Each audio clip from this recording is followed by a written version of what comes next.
Conspiracy against Alauddin.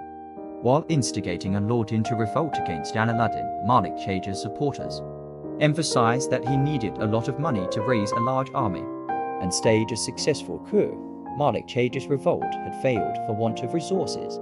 To finance his plan to dethrone Alauddin, Alauddin decided to raid the neighboring Hindu kingdoms.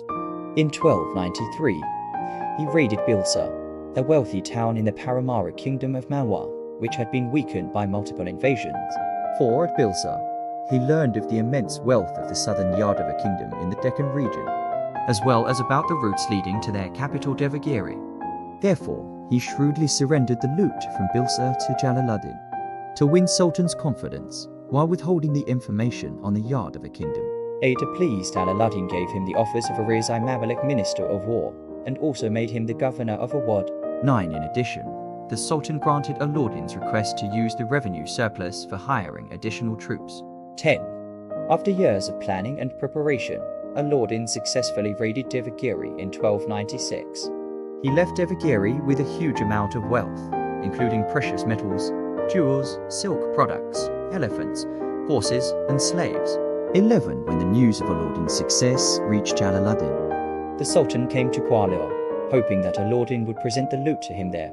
However, Alauddin marched directly to Kara with all the wealth. Jalaluddin's advisors such as Hamedi Chap recommended intercepting Alauddin at Chandari, but Alauddin had faith in his nephew. He returned to Delhi, believing that Alauddin would carry the wealth from Kara to Delhi. After reaching Kara, Alauddin sent a letter of apology to the Sultan, and expressed concern that his enemies may have poisoned Sultan's mind against him during his absence. He requested a letter of pardon signed by the Sultan, which the Sultan immediately dispatched through messengers.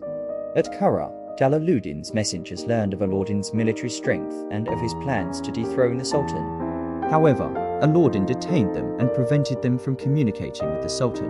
12. Meanwhile, Alauddin's younger brother Almas Beg, later Alaf Khan, who was married to a daughter of Jalaluddin, assured the Sultan of Alauddin's loyalty.